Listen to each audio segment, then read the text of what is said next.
Mi hermana mayor destruyó mi vida mientras mis padres se pusieron de su lado. Me fui a los 18 con una sola maleta. 5 años después. Mamá llamó llorando, tu hermana te necesita. Luego descubrí por qué y no pude parar de reír. Tenía 18 años la primera vez que entendí exactamente lo poco que le importaba a mi madre, aunque no sería la última. Sucedió una tarde de martes cualquiera a principios de primavera. Llegué a casa de un turno de cierre en la farmacia donde trabajaba los fines de semana, cansada de esa manera específica que viene de estar de pie sobre baldosas durante 6 horas seguidas, y encontré a mi madre sentada en la mesa de la cocina con una carpeta delante de ella. No la carpeta de mi hermana Jessica, la mía. Siéntate, dijo. Y supe por su voz que lo que viniera a continuación no iba a ser una conversación. Iba a ser un anuncio. Había pasado 4 años construyendo esa cuenta de ahorros. Cada turno de fin de semana desde que cumplí 14. Cada cheque de cumpleaños de parientes que vivían demasiado lejos para molestarse en recordar mis intereses reales. Así que enviaban dinero en su lugar, lo cual me parecía bien.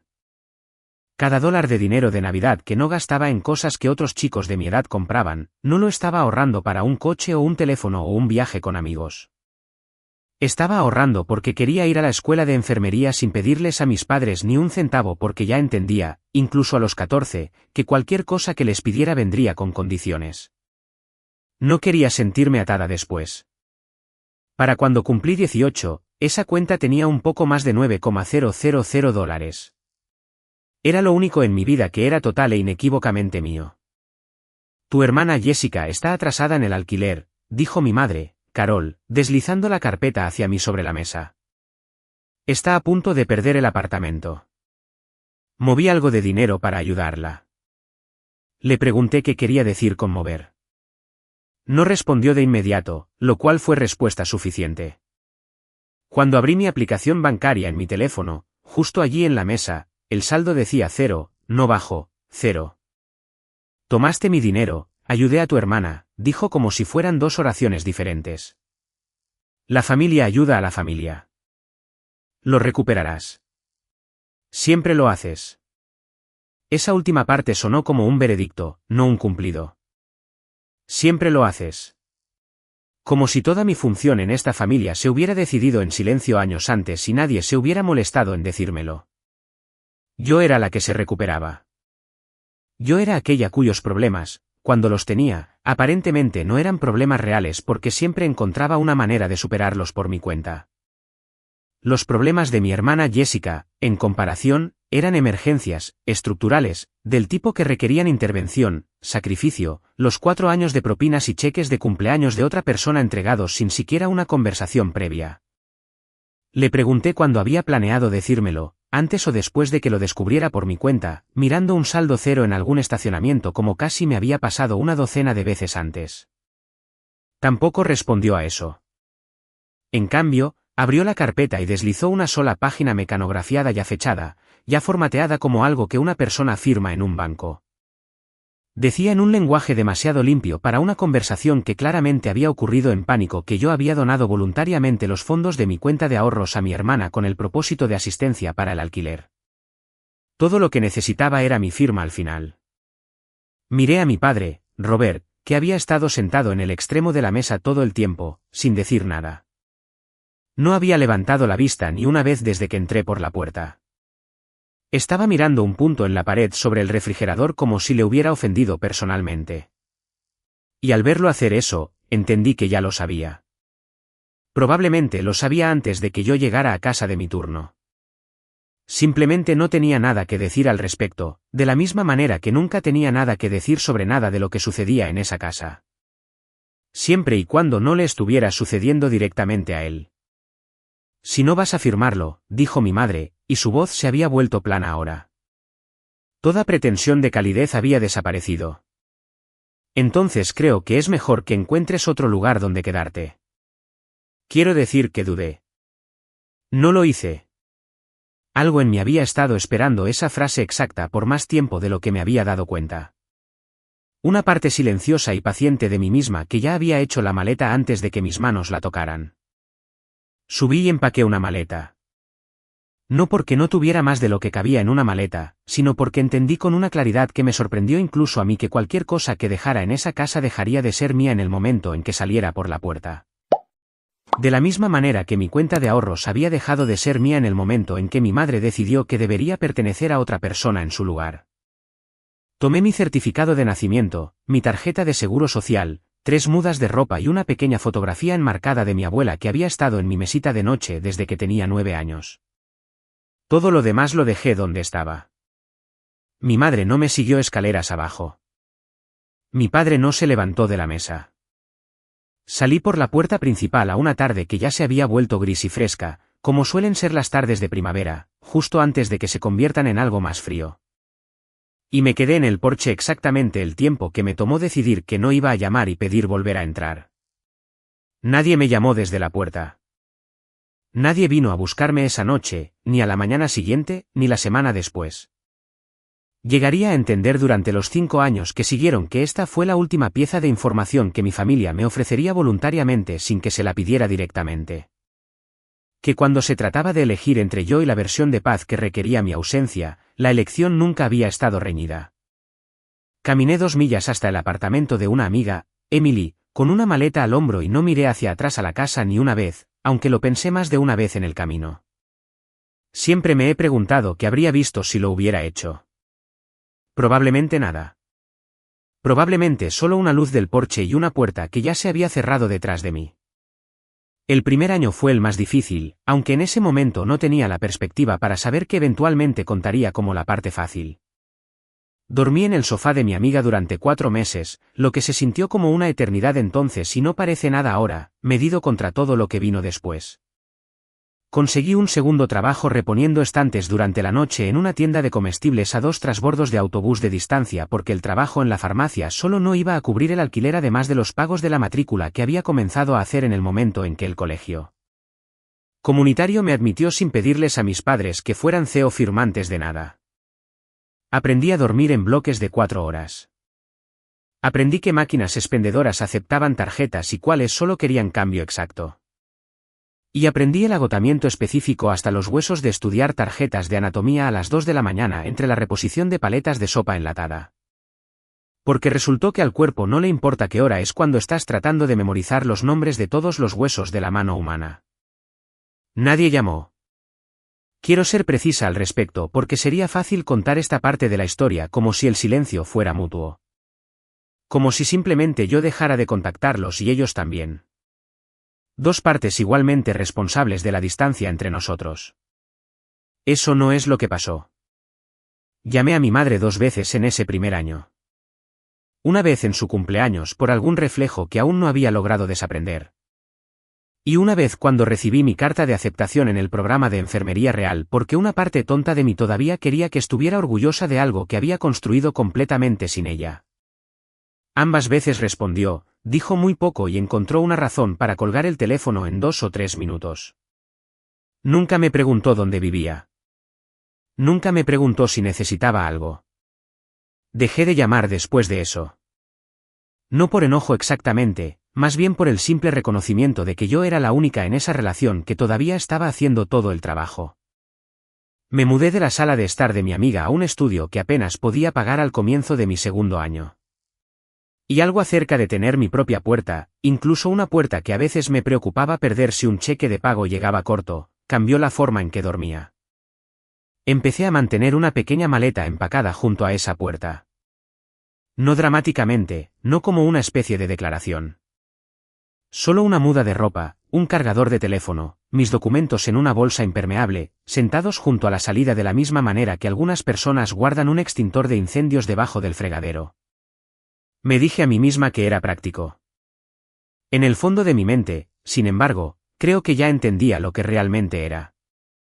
Un hábito construido a partir de saber a un nivel más profundo que el pensamiento consciente que las puertas podían cerrarse sin previo aviso, y que la única defensa real contra eso era nunca ser sorprendida con las manos vacías cuando sucediera. Terminé mi título de asociado, luego me transferí a un programa de enfermería de 4 años con una combinación de préstamos, becas y el tipo de horas extras implacables que dejan muy poco espacio para algo parecido a una vida social. Hice algunos amigos cercanos en el camino, del tipo que se convierten en familia de la manera específica en que las personas se convierten en familia cuando tu familia real ha dejado en claro que no están disponibles para el papel. Salí con gente ocasionalmente, nada que durara, principalmente porque había desarrollado un talento para detectar las primeras señales de personas que querían ser cuidadas en lugar de construir algo a mi lado, y ya había tenido suficiente de ese arreglo en particular. Para cuando cumplí 23, tenía mi licencia y un trabajo en el piso de pediatría de un hospital, a 40 minutos del apartamento que finalmente había amueblado con muebles de verdad en lugar de hallazgos en la acera. Me gustó el trabajo más de lo que esperaba. Hay un tipo específico de confianza que pasa entre un niño asustado y la persona que aparece constantemente, que dice la verdad, incluso cuando la verdad da miedo, que no desaparece cuando las cosas se ponen difíciles. Entendí esa confianza desde la otra dirección. Creo que de una manera que algunos de mis compañeros de trabajo que habían crecido en hogares estables quizás no lo hacían. Sabía exactamente lo que se sentía necesitar que alguien simplemente estuviera allí de manera confiable sin condiciones. En algún momento, me enteré de que mi hermana Jessica tenía una hija. No por mi hermana, obviamente, y tampoco por mi madre. Me enteré por la cuenta pública de redes sociales de un primo, una foto de grupo de alguna reunión familiar extendida a la que no había sido invitada. Mi hermana de pie en la parte de atrás sosteniendo a una bebé que nunca había conocido y que probablemente nunca conocería dadas las circunstancias. Miré esa foto más tiempo del que pretendía. Recuerdo sentir algo complicado que no examiné demasiado de cerca en ese momento, una mezcla de dolor por una relación que nunca tendría y una extraña ternura involuntaria hacia una bebé que no tenía absolutamente nada que ver con ninguna de las decisiones que habían moldeado mi vida. Cerré la aplicación y no volví a pensar en ello durante mucho tiempo, o me dije a mí misma que no lo hacía, lo cual no es exactamente lo mismo. 5 años pasaron de esa manera. Silenciosamente, deliberadamente, construí una vida que no requería el permiso de nadie para seguir funcionando. Y si me hubieras preguntado en esos años si extrañaba a mi familia, te habría dicho que no y en su mayoría habría estado diciendo la verdad.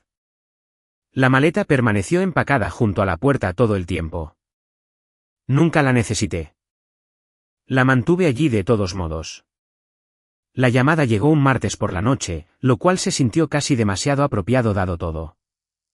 Acababa de llegar a casa de un turno de 12 horas y estaba en mi cocina comiendo cereal sobre el fregadero como una adulta que claramente se había ganado el derecho a saltarse una cena real.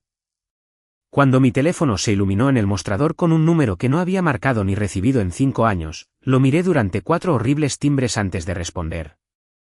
Recuerdo contarlos, de hecho, parada allí con una cuchara a medio camino de mi boca, repasando cada versión de lo que podría justificar que ese número apareciera en mi pantalla después de tanto tiempo.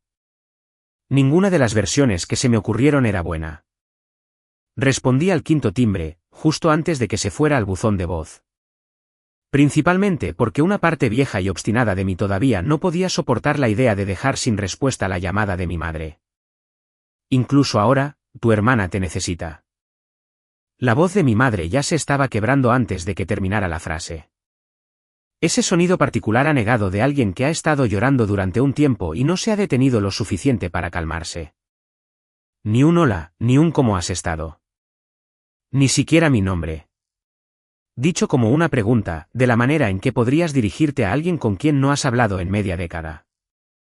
Solo una tarea asignada exactamente de la misma manera que solía asignarlas cuando todavía vivía bajo su techo, como si nada en nuestra situación hubiera cambiado lo suficiente como para alterar su sentido de lo que se le debía. ¿Qué pasa?, dije. No una pregunta cálida, una pregunta plana. Era consciente, incluso mientras la hacía, de que no le estaba dando la reacción que quería, y una pequeña parte mezquina de mí estaba satisfecha por eso. Es una emergencia familiar. Necesitas venir a la casa ahora mismo. Emergencia familiar, lo dijo rápido, casi ensayado. La forma en que dices una frase que te has estado repitiendo a ti mismo en el coche de camino a hacer una llamada que no querías hacer. Algo en la velocidad, en la calidad practicada, me hizo dejar la cuchara en lugar de agarrar mis llaves como lo habría hecho mi yo de hace 5 años. Dime qué pasó, dije, específicamente. Hubo una pausa al otro lado de la línea, más larga de lo que esperaba. Mi madre nunca en mi vida había hecho una pausa antes de pedirme algo. Es una mujer que pide cosas de la misma manera que otras personas respiran, sin deliberación, sin un momento de vacilación para considerar si la solicitud es razonable. Esa pausa me dijo más que cualquier cosa que hubiera dicho hasta ahora. Es complicado, finalmente dijo. Sería más fácil explicarlo en persona. Entonces explica la parte no complicada. Otra pausa. Podía oír algo en el fondo de su lado. Un televisor, tal vez, o la voz de mi padre baja e indistinta en otra habitación. Me quedé callada y dejé que el silencio se asentara allí, incómodo, negándome a llenarlo por ella como solía llenar cada silencio en esa casa por algún hábito ansioso de la infancia que había trabajado duro para desaprender. Se trata de la hija de tu hermana, Lily dijo finalmente. Ha habido una situación. El Estado se involucró. El Estado se involucró. Una frase tan cuidadosa, elegida, sospeché, específicamente para evitar las palabras que realmente me habrían dicho algo. No la policía se involucró. No los servicios infantiles se involucraron, que era la frase que sospechaba que en realidad estaba rodeando, la que habría dejado clara la forma de esto inmediatamente para cualquiera que hubiera trabajado en el cuidado de la salud tanto tiempo como yo y entendiera exactamente qué desencadena ese tipo de intervención. ¿Qué tipo de situación? Se detuvo antes de terminar lo que sea que estuviera a punto de decir, lo que me pareció extraño ya que no había escuchado a nadie usar ese tono particular conmigo en 5 años, y no había razón para que se contuviera ahora. Realmente creo que esto tiene que suceder en persona. No voy a conducir a ninguna parte hasta que me digas qué le pasó a esa niña. La línea volvió a quedar en silencio, y esta vez se alargó lo suficiente como para que apartara el teléfono de mi oído para comprobar que la llamada no se había cortado. No lo había hecho. Ella todavía estaba allí. Podía oír su respiración, irregular, el sonido específico de alguien tratando de decidir cuánta verdad requiere realmente una situación versus cuánto pueden salirse con la suya ocultando. La dejaron sola, dijo mi madre finalmente, tan bajo que casi no lo escuché. Durante la noche, un vecino lo denunció. No dije nada por un momento. Estaba de pie en mi cocina con un tazón de cereal ablandándose en el mostrador y podía sentir algo frío asentándose en mi pecho que no tenía nada que ver con la hora tardía o la llamada telefónica abrupta. Había pasado 5 años construyendo una vida específicamente para que nadie en esa familia pudiera meterse en ella y perturbarla de nuevo. Y aquí estaban metiéndose de todos modos, excepto que esta vez no era mi dinero lo que estaba en juego. Era una niña que nunca había conocido y que no tenía absolutamente ninguna voz en todo esto. Te llamaré de vuelta, dije, y terminé la llamada antes de que pudiera discutir. No dormí mucho esa noche. Me senté en la mesa de mi cocina con mi computadora portátil abierta y en lugar de conducir por la ciudad como lo habría hecho mi yo de hace 5 años, corriendo hacia cualquier crisis que mi familia me hubiera asignado. Comencé a hacer algo en lo que me había vuelto muy buena durante los últimos 5 años de construir una vida basada en hechos en lugar de sentimientos. Comencé a hacer preguntas. Todavía tenía un puñado de números guardados de la escuela de enfermería que resultaron importar más de lo que esperaba esa mañana. Uno pertenecía a una mujer con la que había estudiado durante 2 años, Amanda, cuyo esposo, David, trabajaba como abogado de derecho de familia en el condado. Otro pertenecía a una excompañera de trabajo de mi primera rotación en el hospital, Laura, que había dejado la enfermería clínica por completo para convertirse en trabajadora social del Departamento de Bienestar Infantil del condado. Quemada por los hospitales exactamente de la manera que empuja a algunas personas hacia el trabajo social en lugar de alejarlas de él. Llamé a la trabajadora social primero, con cuidado de enmarcarlo como una situación hipotética, de un amigo, porque aún no sabía lo suficiente como para hacer preguntas directas sobre un caso real sin comprometer potencialmente algo cuya forma no entendía. Ella fue generosa con la información general de la manera en que la gente lo es cuando cree que solo están explicando cómo funciona un sistema en lugar de confirmar detalles sobre un archivo específico. Una llamada por abandono nocturno que involucra a un niño pequeño casi siempre desencadena una verificación de bienestar automática. Me dijo que si el oficial que responde encuentra evidencia de negligencia continua en lugar de un solo incidente aislado, el condado abre un caso independientemente de si el padre aparece arrepentido y remordido después. Una vez que se abre un caso, a la familia se le asigna un trabajador social. y el trabajo completo de ese trabajador social durante las siguientes semanas es determinar si el niño puede permanecer de manera segura en el hogar, si un pariente puede servir como un acogimiento familiar temporal mientras el padre aborda lo que sea que haya llevado al incidente, o si la situación es lo suficientemente grave como para justificar la remoción al sistema formal de acogida mientras los tribunales resuelven lo que sucederá a continuación. El acogimiento familiar, explicó, era casi siempre el resultado preferido desde la perspectiva del Estado. Mantenía al niño dentro de la familia, minimizaba el trauma y reducía la carga sobre un sistema de acogida ya sobrecargado. Pero requería que alguien estuviera dispuesto a dar un paso al frente con una verificación de antecedentes limpia, ingresos verificables y un hogar que pasara la inspección. Alguien a quien el trabajador social pudiera certificar razonablemente como una alternativa estable y segura. Le di las gracias y colgué rápidamente antes de que pudiera preguntar por qué un amigo de un amigo necesitaba tantos detalles de procedimiento. Mi amiga de la escuela de enfermería, Amanda, fue más directa una vez que le conté la verdad, o la pequeña parte que tenía en ese momento. Su esposo, David, confirmó lo que Laura, la trabajadora social, ya me había dicho, y luego agregó algo que se me quedó grabado durante el resto de ese día y los días siguientes. Los acogimientos familiares casi nunca suceden rápidamente, y casi nunca suceden en silencio, a menos que la familia en cuestión esté inusualmente bien organizada e inusualmente motivada para hacer que el caso desaparezca del sistema lo más rápido posible. Inusualmente motivada. Me quedé pensando en esa frase durante mucho tiempo después de que colgamos. Llamé a mi madre esa noche como le dije que lo haría. Y esta vez, la dejé hablar sin interrumpir, principalmente porque quería escuchar exactamente lo que decía y exactamente lo que no.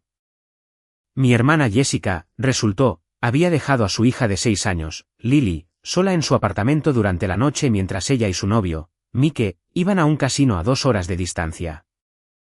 Algo que mi madre describió como un lapso aislado de juicio, un error que cualquiera podría cometer bajo suficiente estrés. Un vecino había escuchado a la niña llorar a través de la pared compartida en algún momento después de la medianoche y llamó a la policía cuando nadie respondió a la puerta del apartamento.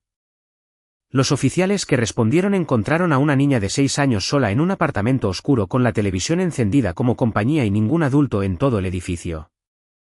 Los servicios infantiles habían sido notificados antes de que mi hermana y su novio llegaran a casa a la mañana siguiente.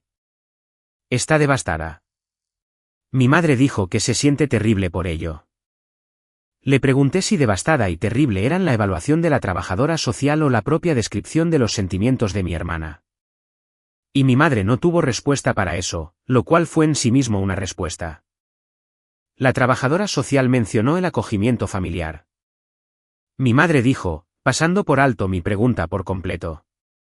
Como una opción, alguien de la familia que pudiera intervenir mientras las cosas se arreglan.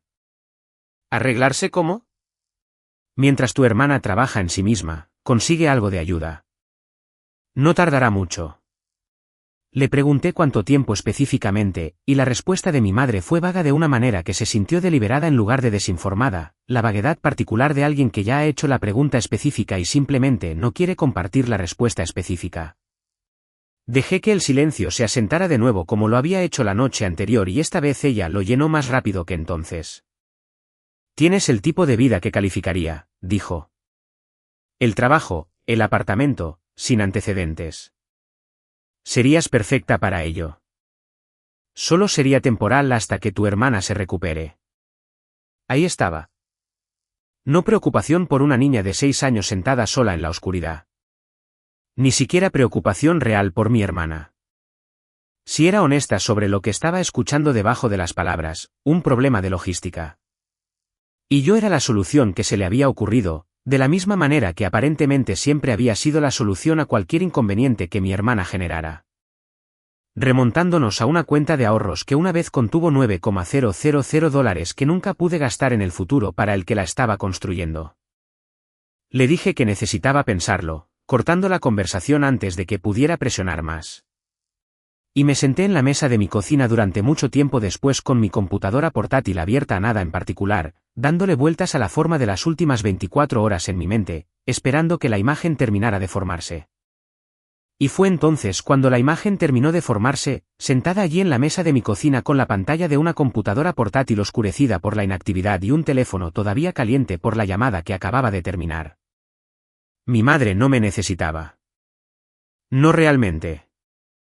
No en ningún sentido que implicara proteger realmente a una niña de 6 años que había pasado una noche sola en un apartamento oscuro mientras los adultos responsables de ella conducían 2 horas para jugar. Lo que necesitaba era un nombre en un papel, una verificación de antecedentes limpia, un ingreso verificable, una dirección que pasara una inspección de la casa. Alguien a quien el trabajador social pudiera certificar como un pariente estable dispuesto a servir como un acogimiento familiar temporal para que el caso pudiera cerrarse lo más rápida y silenciosamente posible. No para que mi sobrina estuviera realmente a salvo, sino para que los papeles dijeran que lo estaba el tiempo suficiente para que todos dejaran de mirar. Para que mi hermana pudiera recuperar a su hija en el momento en que el Estado perdiera interés y la vida pudiera reanudarse exactamente como había sido antes de que un vecino hiciera una llamada telefónica inconveniente. Me quedé con esa comprensión por un largo momento, dándole vueltas, esperando que llegara la ira como solía hacerlo cada vez que pensaba demasiado en esa familia. No llegó. No de inmediato. Lo que llegó en su lugar fue algo más cercano a la risa. Y antes de darme cuenta de lo que estaba sucediendo, en realidad me estaba riendo. Sola en mi cocina a casi medianoche. Una mano presionada sobre mi boca como si estuviera tratando de evitar que el sonido despertara a un vecino que posiblemente no podría oírme a través de 2 pisos y un pasillo. 5 años. 5 años de silencio, de cumpleaños que iban y venían sin una tarjeta. De un número de teléfono que aparentemente dejó de existir en el momento en que dejé de ser útil para tener cerca. Y ahora, en el instante en que necesitaban algo que solo yo podía proporcionar. Aquí estaba de nuevo. El historial limpio, el trabajo estable, el apartamento que pasaría la inspección. Toda la vida que había construido con exactamente el tipo de disciplina y autosuficiencia que mi madre nunca había reconocido, y mucho menos de la que se había sentido orgullosa. No habían llamado porque me extrañaran. Habían llamado porque 5 años de estar separada de una hija aparentemente no les había impedido mantener un inventario mental de exactamente en lo que se había convertido esa hija. Archivado para el día en que pudiera resultar útil de nuevo. Me levanté y me serví un vaso de agua que realmente no quería solo para tener algo que hacer con mis manos. Y me quedé en la ventana de mi cocina, mirando hacia el estacionamiento debajo de mi edificio, vacío excepto por un puñado de autos bajo las luces de sodio. En algún lugar de la ciudad, una niña de 6 años que nunca había conocido probablemente estaba dormida en algún arreglo temporal o despierta y asustada en una casa que no era la suya.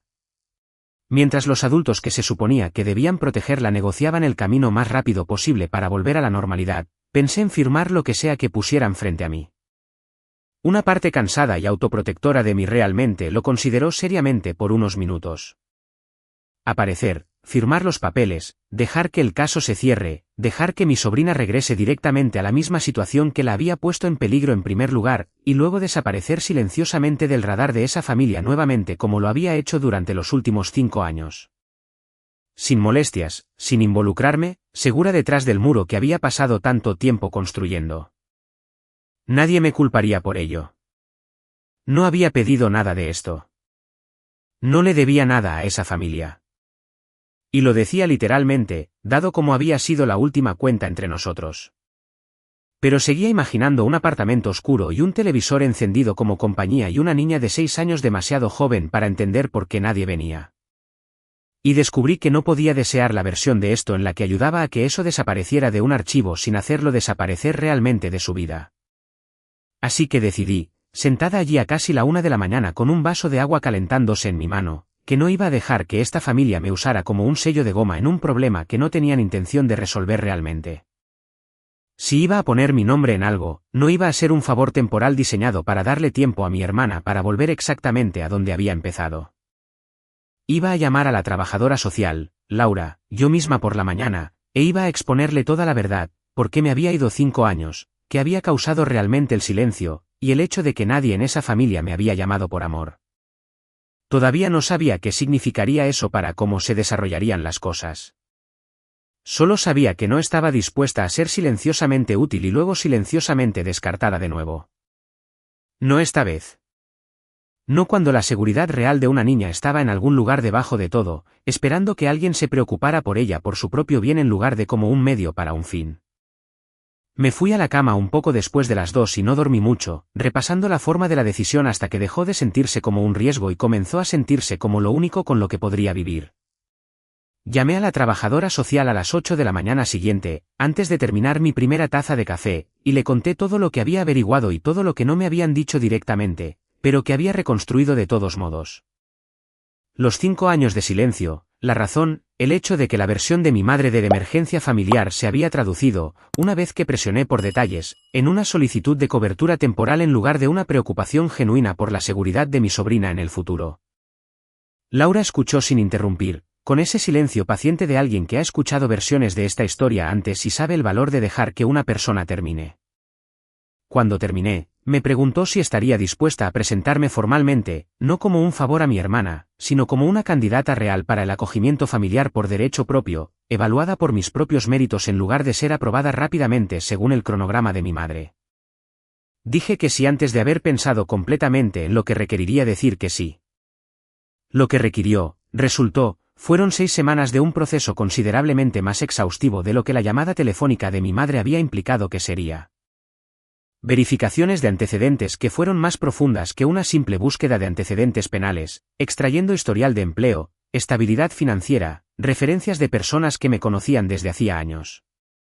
Un estudio del hogar que implicó que un trabajador social real caminara por mi apartamento habitación por habitación, revisando detectores de humo, preguntando sobre el almacenamiento de armas de fuego de lo que no tenía que preocuparme porque no poseía ninguna. Evaluando si el espacio en sí, modesto como era, podría acomodar razonablemente a un niño. Entrevistas, espaciadas en múltiples visitas. Algunas de ellas claramente diseñadas para detectar inconsistencias entre lo que había dicho la primera vez y lo que dije la segunda. Aunque nunca tuve ningún problema con esa prueba en particular, ya que no había mentido sobre nada para empezar. Mi madre llamó 2 veces durante esas 6 semanas, ambas veces presionando para obtener actualizaciones en un tono que dejaba en claro que veía todo el proceso como un retraso burocrático innecesario que se interponía entre ella y el resultado que ya había decidido. No le di casi nada. Ya había aprendido lo suficiente para entender que cualquier cosa que le dijera probablemente llegaría a mi hermana, y no estaba lista para dejar que ninguna de ellas moldeara lo que estaba sucediendo antes de que hubiera tomado forma por completo por sí solo. La primera visita supervisada tuvo lugar en una habitación pequeña y cuidadosamente neutral en el edificio de servicios del condado. Iluminación fluorescente en el techo, una mesa con crayones y una caja de pañuelos que nadie estaba usando todavía. Mi sobrina, Lily, entró de la mano de la trabajadora social, pequeña para sus 6 años, con ojos oscuros y recelosos que escanearon la habitación, se posaron en mí y se quedaron allí. Evaluando como lo hacen los niños cuando han aprendido que los nuevos adultos requieren una evaluación cuidadosa antes de extender cualquier tipo de confianza. Hola, dije. Soy tu tía. No sé si alguien te lo ha dicho ya. No respondió nada. No en esa primera visita, aunque finalmente se sentó frente a mí en la mesa y cogió un crayón. Coloreando con trazos cuidadosos y contenidos que nunca se salían de las líneas, la precaución específica de una niña que ha aprendido que cualquier tipo de desorden atrae una atención no deseada. Las visitas se convirtieron en fines de semana después de que otro mes de papeleo avanzara por el sistema. Una vez que el tribunal me concedió la custodia temporal mientras el caso subyacente contra mi hermana continuaba su camino hacia cualquier resolución a la que se dirigiera, mi sobrina llegó para esa primera noche con una pequeña mochila que la trabajadora social le había ayudado a empacar. Que contenía 2 mudas de ropa y un conejo de peluche con una oreja casi calva por años de ser abrazado. Pidió permiso antes de tocar nada en mi apartamento, antes de sentarse en el sofá, antes de abrir el refrigerador para buscar un bocadillo, incluso después de que le había dicho 2 veces que no necesitaba preguntar. En la cena de esa primera noche, volcó su vaso de agua al intentar alcanzar la sal, y vi cómo todo su cuerpo se ponía rígido. Vi cómo se encogía de una manera que no tenía nada que ver con el agua derramada y todo que ver con la reacción que el agua derramada había producido en alguna otra casa. No pasa nada, dije, ya buscando una toalla. Es solo agua. Lo limpiaremos. ¿Qué pasa si rompo algo? Preguntó tan bajo que casi no la oí. Dejé la toalla y la miré directamente. Entonces lo limpiamos juntas. Eso es todo lo que pasa. Me miró como si estuviera esperando el resto de la frase, la parte donde llegaba la consecuencia real. Y cuando no llegó, algo en sus hombros se relajó ligeramente, lo suficiente como para que lo notara. Encontré la bolsa unas 3 semanas después, mientras cambiaba las sábanas en la pequeña segunda habitación que había comenzado a considerar cautelosamente como suya. Estaba metida debajo del armazón de la cama, casi oculta, una pequeña mochila rosa que contenía 2 conjuntos de ropa doblados, un cepillo de dientes de viaje todavía en su empaque, un puñado de galletas en una bolsa de sándwich y el mismo conejo de peluche gastado que generalmente se sentaba en su almohada durante el día. Me senté en el borde de la cama con la bolsa en mi regazo por un largo momento antes de preguntarle al respecto, con cuidado de mantener mi voz lo más ligera que pude. ¿Para qué es esto, cariño? Se paró en la puerta, mirándome sostenerla y no respondió de inmediato. Cuando finalmente habló, su voz era práctica, de una manera que rompió algo en mi pecho más a fondo de lo que lo habrían hecho las lágrimas. La mantengo empacada, dijo, para que no duela tanto si me olvidan en algún lugar. No confié en mí misma para decir algo por un momento. Pensé en una versión de mí misma a los 18, de pie en mi propia habitación haciendo exactamente lo mismo que esta niña de 6 años estaba describiendo, empacando una bolsa, porque una parte de mí ya entendía que las puertas se cierran a las personas sin previo aviso. Y la única defensa real es nunca ser atrapada con las manos vacías cuando sucede. No había aprendido esa lección hasta que era casi adulta. Ella la había aprendido a los 6. No te van a olvidar aquí, le dije. Y lo decía con una certeza que me sorprendió, dado lo cuidadosamente que había construido mi vida alrededor de nunca prometer a nadie nada que no pudiera garantizar. Pero puedes mantener la bolsa empacada de todos modos si te hace sentir mejor. Entiendo necesitar eso. Ella asintió y algo en el intercambio pareció asentar algo en ella. Una tensión que no había registrado completamente hasta que se alivió. Puse la bolsa de nuevo debajo de la cama exactamente donde la había encontrado y no la volví a mencionar. Aunque le compré una luz de noche la semana siguiente, una pequeña con forma de estrella.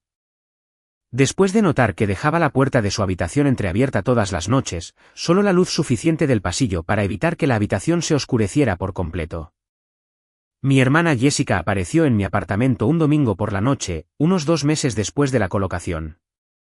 Mientras mi sobrina estaba en la mesa de la cocina terminando un plato de pasta y contándome, de la manera vacilante y cuidadosa en que todavía contaba la mayoría de las historias, sobre una niña de su clase que tenía un hámster. No le había dado mi dirección a mi hermana. Más tarde me enteré de que mi madre sí lo había hecho. Se quedó en la puerta cuando abrí, más delgada de lo que recordaba de la fotografía que había visto años antes, vestida como si viniera de algún lugar que le importaba más que esta visita. No pidió entrar. Simplemente comenzó a hablar rápido, las palabras saliendo en un torrente ensayado que sugería que había practicado esto en el camino. Necesito que apruebes su regreso, dijo. Mi abogado dice que con un arreglo de acogida familiar de buena fe ya en marcha, es mucho más probable que el juez cierre el caso rápidamente si demuestro que tengo apoyo. Se ve mejor. Que tú lo apruebes básicamente arregla esto. Detrás de ella, a través del hueco de la puerta, vi a mi sobrina quedarse quieta en la mesa. El tenedor a medio camino de su boca. Todo su pequeño cuerpo inclinado hacia el sonido de la voz de su madre con una expresión que no pude leer del todo. Una mezcla complicada de anhelo y algo más cauteloso por debajo. ¿Arregla qué exactamente? Dije, manteniendo la voz baja, consciente de quien estaba escuchando. ¿La parte en la que la dejaste sola toda la noche o la parte en la que se volvió inconveniente para ti después? Eso no es justo. Cometí un error. Tomaste una decisión. Hay una diferencia, y creo que lo sabes. Se cruzó de brazos y miró más allá de mí hacia el apartamento, observando el espacio con una expresión que por un breve momento se convirtió en algo que parecía casi resentimiento. Como si el hecho de que hubiera construido un lugar limpio y estable lo suficiente como para pasar una inspección de la casa fuera en sí mismo una especie de insulto dirigido a ella. La has tenido 2 meses, y de repente eres la experta, dijo. Ni siquiera la conoces. Soy su madre. Sé que todavía pide permiso antes de comer un bocadillo en su propia casa. Sé que mantiene una bolsa empacada debajo de su cama en caso de que alguien la olvide en algún lugar. ¿Te parece que es una niña que está bien? Algo cruzó su rostro entonces, rápido y defensivo, y por un momento, vi un destello de la persona debajo de las líneas ensayadas, algo más cercano a la verdad de por qué realmente estaba parada en mi puerta. No es como si hubiera planeado que algo de esto sucediera. Las cosas se salieron de control esa noche. Le pasa a todo el mundo. No le pasa a todo el mundo, dije. Le pasó a ella porque te fuiste. Mi madre llamó una hora después de que mi hermana se fuera, habiendo recibido aparentemente un informe completo. Su voz tensa con la particular frustración de alguien cuyo plan no ha salido como había asumido. Estás siendo cruel, dijo. Estamos hablando de tu sobrina. ¿No quieres que vuelva con su verdadera familia? Yo soy su verdadera familia, dije. Esa es la parte que ninguno de ustedes parece poder oír. Ya sabes a lo que me refiero. Su madre, ¿dónde pertenece? Pertenece a un lugar donde no tenga que pedir permiso para comer un bocadillo. Un lugar donde no necesite una bolsa empacada debajo de la cama en caso de que los adultos de la casa se olviden de que existe por una noche. Si ese lugar no es con su madre en este momento, entonces no es con su madre en este momento, y no voy a disculparme por ser la persona que se dio cuenta. Mi madre se quedó en silencio al otro lado de la línea, y cuando volvió a hablar, su voz había cambiado a algo más frío, algo que dejaba caer cualquier pretensión de preocupación que había mantenido unida la conversación hasta ese momento. Esto es exactamente por lo que nadie en esta familia puede confiar en ti para nada, dijo. Siempre has hecho todo tan difícil. Tu hermana comete un error y tú lo conviertes en una guerra. Yo no convertí nada en nada, dije. Simplemente dejé de serte útil en el momento en que ser útil significaba devolver a una niña de 6 años a una casa donde nadie la vigilaba. Colgué antes de que pudiera responder, y me quedé en mi cocina por un largo momento después, respirando, dejando que la adrenalina de la conversación se asentara antes de volver al comedor donde mi sobrina todavía estaba sentada en la mesa, su pasta fría, mirándome con una expresión demasiado vieja para su rostro. ¿Era mi mamá?, preguntó. No era realmente una pregunta. Ya lo sabía. Lo era, dije, y me senté frente a ella. Le dije que te quedas aquí. Eso no va a cambiar porque alguien esté descontento con ello. Me miró por un momento, luego volvió a mirarme a mí, y algo en su rostro, un aliento contenido que aparentemente había estado llevando todo el tiempo que había estado viviendo conmigo, finalmente pareció liberarse. Está bien, dijo, y volvió a tomar su tenedor.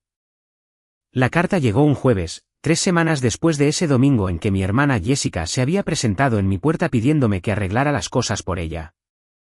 Reconocí el sello del condado antes de abrirla, y la dejé en el mostrador por un largo momento antes de obligarme a recogerla de nuevo.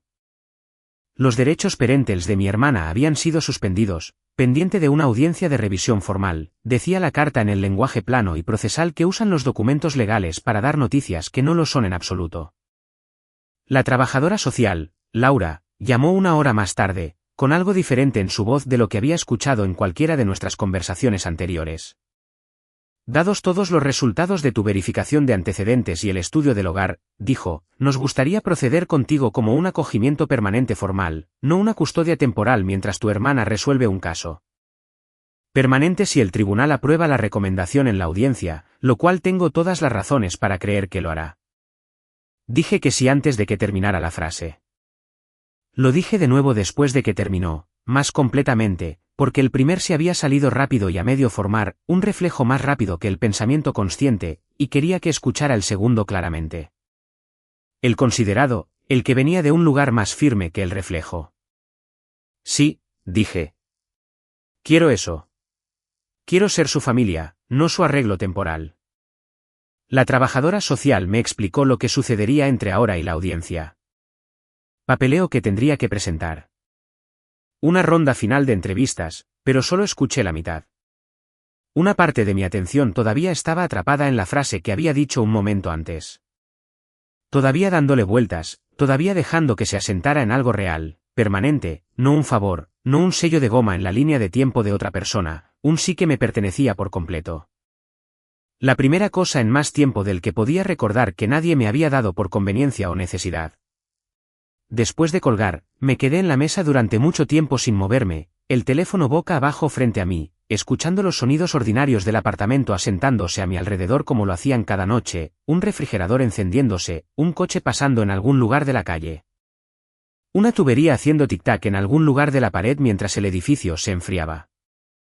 Nada de eso se sentía ordinario en ese momento. Se sentía como la primera noche en 5 años en la que las paredes a mi alrededor pertenecían a algo que había elegido a propósito en lugar de algo que había construido puramente por necesidad.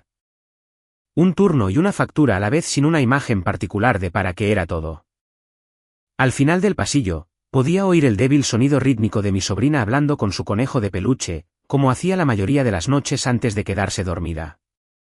Una conversación privada y murmurada que nunca había intentado escuchar lo suficientemente de cerca como para entender las palabras porque sentía que era algo que le pertenecía solo a ella. Un pequeño ritual ordinario que había construido para sí misma con la seguridad que podía encontrar en un día. Me senté y escuché la forma de ello sin las palabras. El ascenso y descenso de una niña de 6 años narrando algo que solo ella entendía. Y pensé en cuánto de lo que había aprendido para sobrevivir a lo largo de los años había sido exactamente ese tipo de seguridad privada e inventada. Construida en silencio sin el permiso de nadie porque nadie se había ofrecido a construirla para mí. Finalmente me levanté, caminé por el pasillo y me detuve un momento frente a su puerta entreabierta, observando cómo la pequeña luz de noche con forma de estrella proyectaba su pálido brillo en el techo. Se había quedado dormida a media frase, con el conejo metido bajo un brazo, una mano todavía descansando sobre la manta como si hubiera tenido la intención de seguir hablando y simplemente no hubiera llegado al final del pensamiento. No la desperté para decirle nada. Pasarían 6 semanas antes de que la audiencia lo hiciera oficial. Y ya había aprendido lo suficiente como para no darle a una niña una promesa antes de poder garantizarla realmente. De la misma manera que las promesas nunca me habían sido garantizadas a su edad. Pero me quedé allí más tiempo del necesario, solo viéndola respirar, sintiendo que algo se asentaba en mi pecho que había estado inquieto durante la mayor parte de 5 años, algo que aún no tenía nombre, pero que por primera vez en mucho tiempo parecía que podría permitirse quedarse. Mi madre todavía no lo sabe. Todavía tiene la impresión de que toda esta situación es un inconveniente temporal. Una crisis más que eventualmente me cansaré de manejar en su línea de tiempo en lugar de la mía. Un problema más que resolveré y del que luego me retiraré silenciosamente para que todos puedan volver a lo que pasaba por normal en esa familia antes de que todo esto comenzara. No tiene idea de que la niña sobre la que quería que firmara un papel, la que asumió que le devolvería en el momento en que volviera a ser conveniente, está dormida al final del pasillo en este momento en una cama que le compré la semana que se mudó conmigo.